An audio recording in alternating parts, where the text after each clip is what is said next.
इस वीडियो में हम बात करेंगे कि जीएसटी रजिस्टर करने का स्टेप बाय स्टेप प्रोसेस क्या है।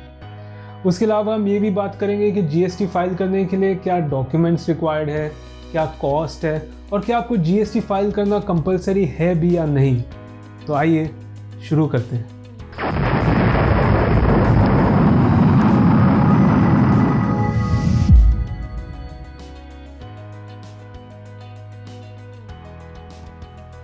तो कोई भी बिजनेस जिसका एनुअल टर्नओवर 20 लाख हो गया है, उसे जीएसटी रजिस्टर करना कंपलसरी हो सकता है। अगर आप कोई ऑनलाइन प्रोडक्ट्स बेचते हैं जैसे अमेज़ॉन पे या फ्लिपकार्ट पे, तो फिर चाहे जितनी भी आपकी एनुअल टर्नओवर हो गई है, आपको जीएसटी रजिस्टर करना कंपलसरी हो जाता है। जीएसटी रजिस्टर करने के लिए आपको जाना होगा gst.gov.in।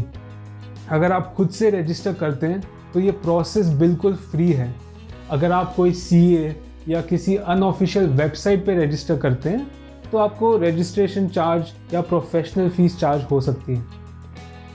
अभी जीएसटी रजिस्टर करने के लिए आपको रिक्वायर्ड है पैन कार्ड, आधार कार्ड, पासपोर्ट साइज फ़ोटो और इसके अलावा आपको एक प्रूफ ऑफ रेजिडेंसी भी देनी होगी।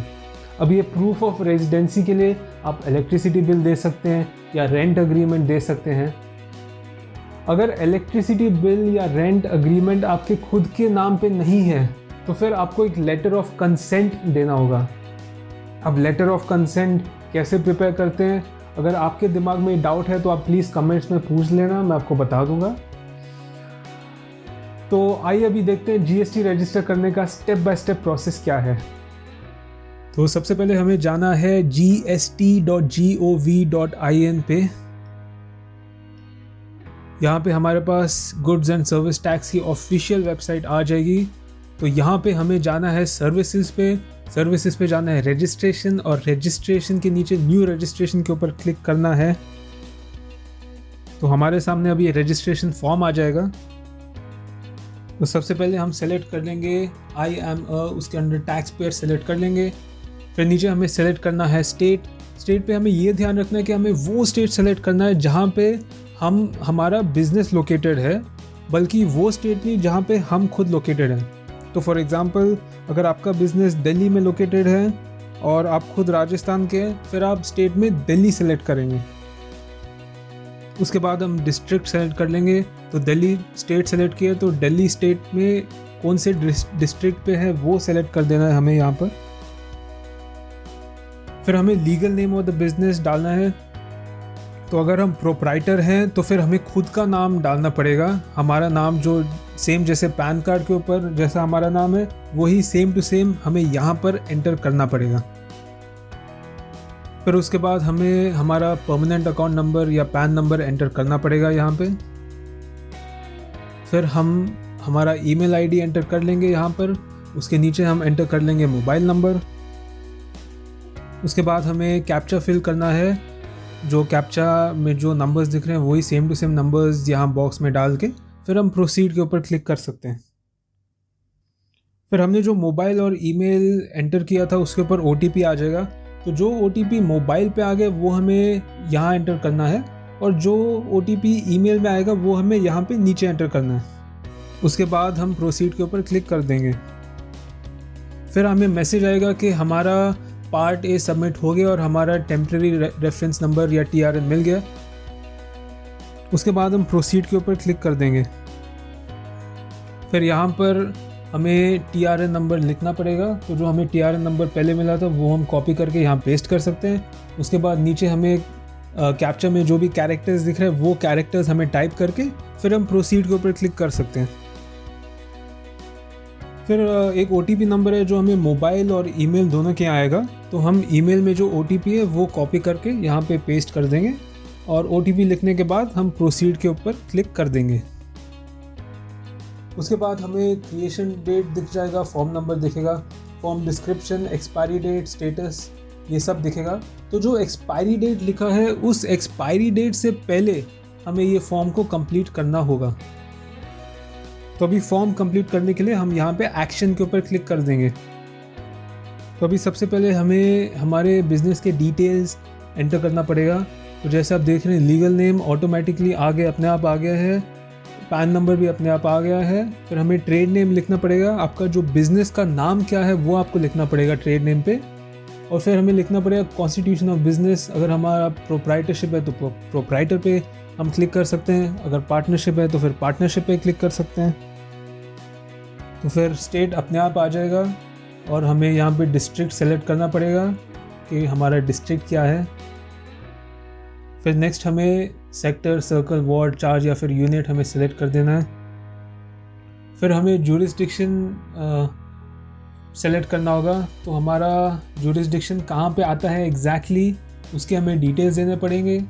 तो जैसे यहाँ पे हमने दिल्ली वेस्ट सेलेक्ट कर लिया है, उसमें हमने डिवीज़न सेलेक्ट कर लिया है और फिर जो रेंज आता है वो भी हम सेलेक्ट कर लेंगे यहाँ से। तो फिर हमें सेलेक्ट करना है कि हम ये GST रजिस्ट्रेशन क्यों कर रहे हैं। तो यहाँ पे अगर आप ई-कॉमर्स की वेबसाइट में सेल करने के लिए GST रजिस्ट्रेशन कर रहे हैं तो आप यहाँ ड्रॉप डाउन से वो सेलेक्ट कर सकते हैं। अगर आपका कोई और रीज़न है तो आप दूसरे रीज़न पे डिपेंडिंग ऑन आपकी क्या सिचुएशन है वो आप सेलेक्ट कर सकते हैं यहाँ पे। फिर अभी हमें सेलेक्ट करना है कि date of commencement of business, किस डेट पे हमारा बिज़नेस स्टार्ट हुआ था, शुरू हुआ था, वो हम यहाँ पे सेलेक्ट कर सकते हैं कैलेंडर से।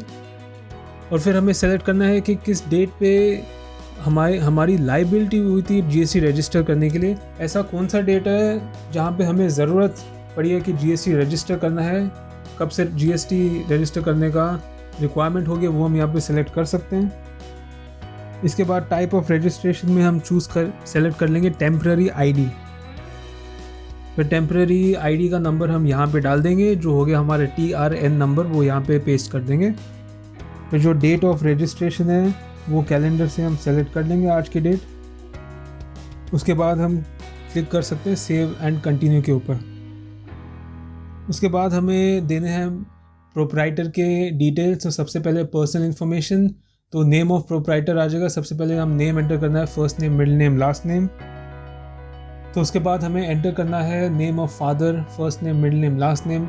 फिर हमारा खुद का डेट ऑफ बर्थ एंटर करना होगा, प्रोप्राइटर का डेट ऑफ बर्थ क्या है। मोबाइल नंबर एंटर करना पड़ेगा, ईमेल नंबर एंटर करना पड़ेगा। जेंडर में हम सेलेक्ट कर सकते हैं और उसके बाद टेलीफोन नंबर अगर है तो वो हम यहाँ पे एंटर कर सकते हैं। उसके बाद आएगा आइडेंटिटी इन्फॉर्मेशन। तो उसमें सबसे पहले हमें डेजिग्नेशन लिखना है। तो जैसे अगर हम प्रोप्राइटर हैं तो हम सिंपली यहाँ पे प्रोप्राइटर लिख सकते हैं। फिर नेक्स्ट आपको डायरेक्टर आइडेंटिफिकेशन नंबर या DIN नंबर डालना पड़ेगा। प्रोप्राइटर में हमें ये डालने की ज़रूरत नहीं है, लेकिन अगर हम पब्लिक लिमिटेड कंपनी या प्राइवेट लिमिटेड कंपनी या पब्लिक सेक्टर या अनलिमिटेड कंपनी या लिमिटेड लाइबिलिटी पार्टनरशिप कर रहे होते फिर हमें DIN की रिक्वायरमेंट होती। उसके बाद are you citizen of India, यहाँ पे हम ग्रीन वाले पे क्लिक कर सकते हैं ताकि ग्रीन हो जाए।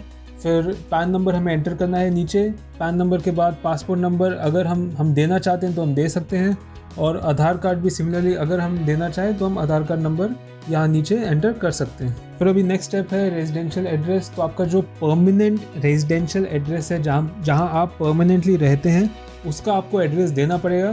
तो जो आपका बिल्डिंग नंबर है वो आप एंटर कर लीजिए, फ्लोर नंबर एंटर कर लें, बिल्डिंग का नाम एंटर कर लें, रोड, स्ट्रीट वो एंटर कर दें, सिटी, टाउन, विलेज जो भी है वो एंटर कर दें। कंट्री में ऑफ कोर्स इंडिया सेलेक्ट कर लें, और फिर जो आपका स्टेट है, जो आपका डिस्ट्रिक्ट है, जो आपका जिप कोड है, ये सब आप एंटर कर दें यहाँ पे। उसके बाद हमें प्रोप्राइटर का एक इमेज अपलोड करना होगा। तो हमें जो पासपोर्ट साइज़ फ़ोटो है वो हमें डालना पड़ेगा यहाँ पे।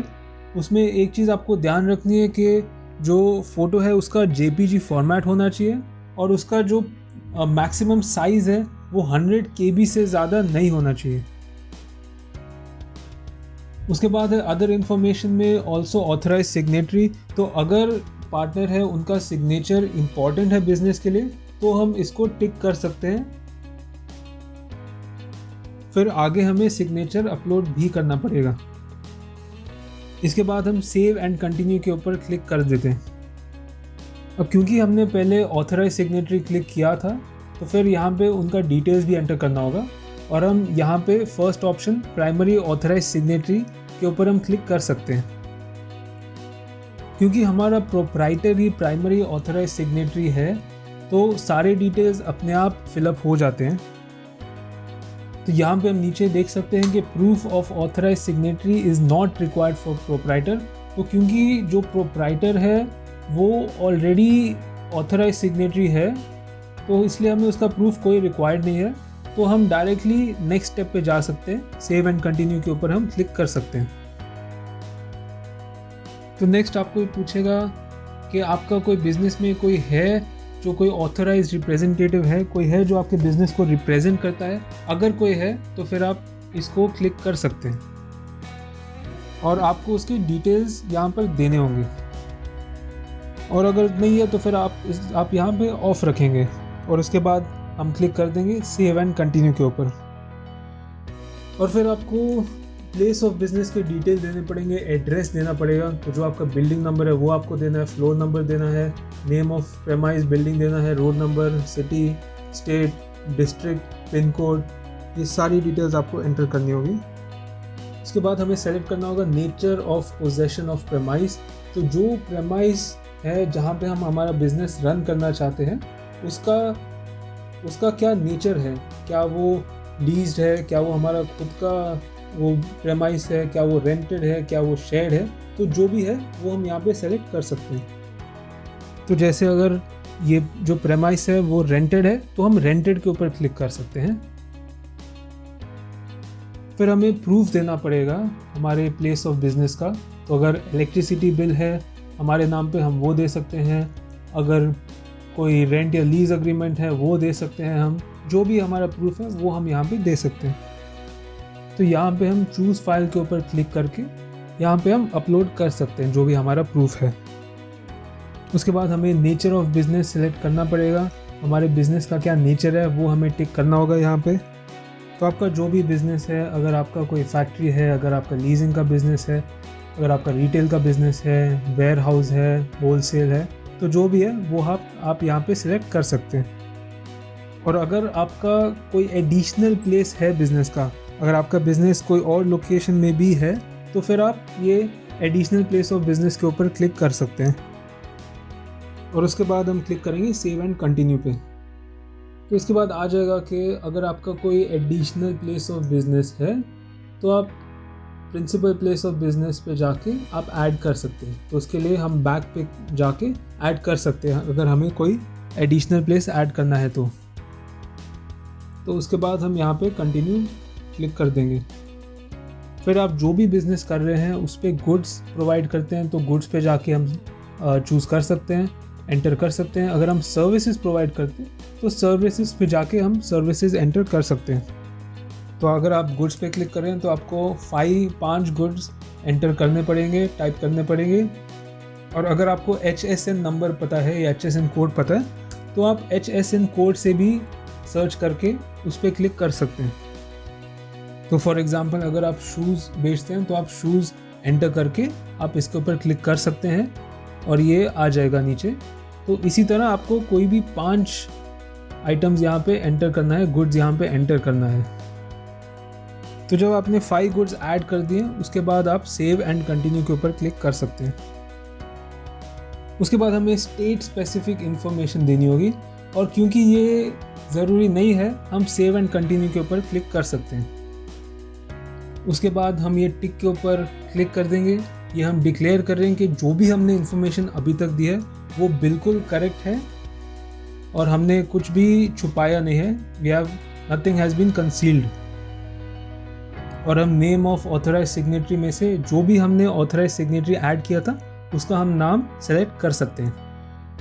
फिर हम प्लेस डाल देंगे और जो हमारा डेजिग्नेशन है प्रोप्राइटर डाल देंगे और डेट हम सेलेक्ट कर लेंगे। तो अगर हमारी कोई कंपनी या LLP है तो फिर हमें सबमिट विद DSC करना पड़ेगा, मतलब सबमिट विद डिजिटल सिग्नेचर ही करना पड़ेगा। लेकिन क्योंकि हमारी प्रोप्राइटरशिप है हम सबमिट विद EVC कर सकते हैं। तो हम ईमेल वेरीफाइड कोड ले सकते हैं यहाँ से। और अगर हमने आधार कार्ड नंबर डाला होता तो फिर ये तीसरा ऑप्शन भी हमें दिख जाता जो है सबमिट विद E-सिग्नेचर। तो OTP हम डाल देंगे और वैलिडेट OTP के ऊपर क्लिक कर देंगे। तो OTP हम डाल देंगे और वैलिडेट OTP के ऊपर क्लिक कर देंगे। तो फिर आपको मैसेज आ जाएगा कि सक्सेस, आपकी इन्फॉर्मेशन जो है वो सक्सेसफुली सबमिट हो गई है और आपको ARN नंबर, एक्नॉलेजमेंट नंबर वो आपको ईमेल और मोबाइल नंबर के ऊपर थोड़ी ही देर में मिल जाएगा। तो थोड़ी देर बाद आपके ईमेल में ये इस टाइप का मैसेज आ जाएगा, इंटीमेशन ऑफ ARN जनरेटेड। और ये वाला ARN नंबर आपके मोबाइल पे भी आ जाएगा। तो आप ये ARN नंबर कॉपी कर लेना, क्योंकि ये आपके बाद में बहुत काम आने वाला है। तो जब भी हमें हमारा स्टेटस देखना है तो हम GST की वेबसाइट पे जाके, सर्विसेज पे जाके और ट्रैक एप्लीकेशन स्टेटस पे जाके हम हमारा स्टेटस चेक कर सकते हैं कि हमारा GST कंप्लीट हो गया है या नहीं। तो यहाँ पे हम ARN नंबर डाल के, यहाँ पे हम कैप्चा के जो भी कैरेक्टर्स दिख रहे हैं वो टाइप करके हम सर्च के ऊपर क्लिक कर सकते हैं और यहाँ पे हमें स्टेटस दिख जाएगा। तो एक बार ये अप्रूव हो जाएगा तो हमें एक SRN नंबर मिल जाएगा। एक बार हमें SRN नंबर मिल जाएगा तो हम यहाँ पे SRN नंबर टाइप करके सर्च पे क्लिक कर सकते हैं और वहाँ से हम GST सर्टिफिकेट डाउनलोड कर पाएंगे।